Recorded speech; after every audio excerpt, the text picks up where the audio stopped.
កូនអើយស្ដាប់ពុកនិយាយពីថ្ងៃតូចដល់ថ្ងៃធំវែងឆ្ងាយជីវិតមិនមែនលេងសប្បាយជីវិតមិនមែនលេងសប្បា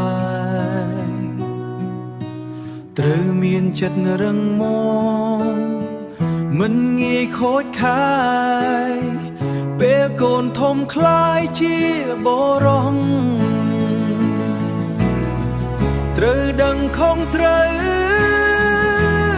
មិនឲ្យខ្លួនរងរបួស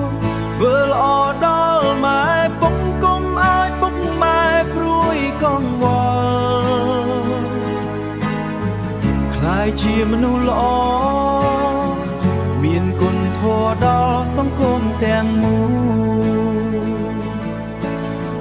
ធ្វើជាកូនល្អកុំភ្លេចគុណគោរពអ្នកធំសុភាពមានធម៌មានគុណ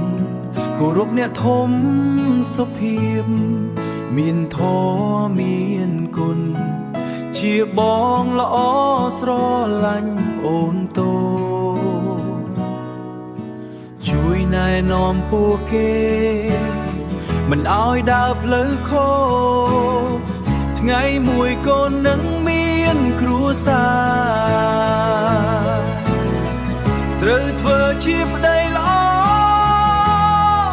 មិនបោះបង់ភារៈការស្រឡាញ់ប្រពន្ធល្អឡាញ់ប្រពន្ធកុំឲ្យនាងសោកស្ដាយថែរក្សាគ្រួសារឲ្យមានសុខសាន្តស្រស់ស្រាយជីវិតដូចភ្លេងមានឡើងមានចុះតែបើរឹតមាំអ្វីនឹងឈ្នះទុកពុកជឿលើកូនអាចធ្វើបានខ្លាយជាមនុស្សល្អឲ្យពិភពលោកបានស្គាល់ឈ្មោះអូនបាន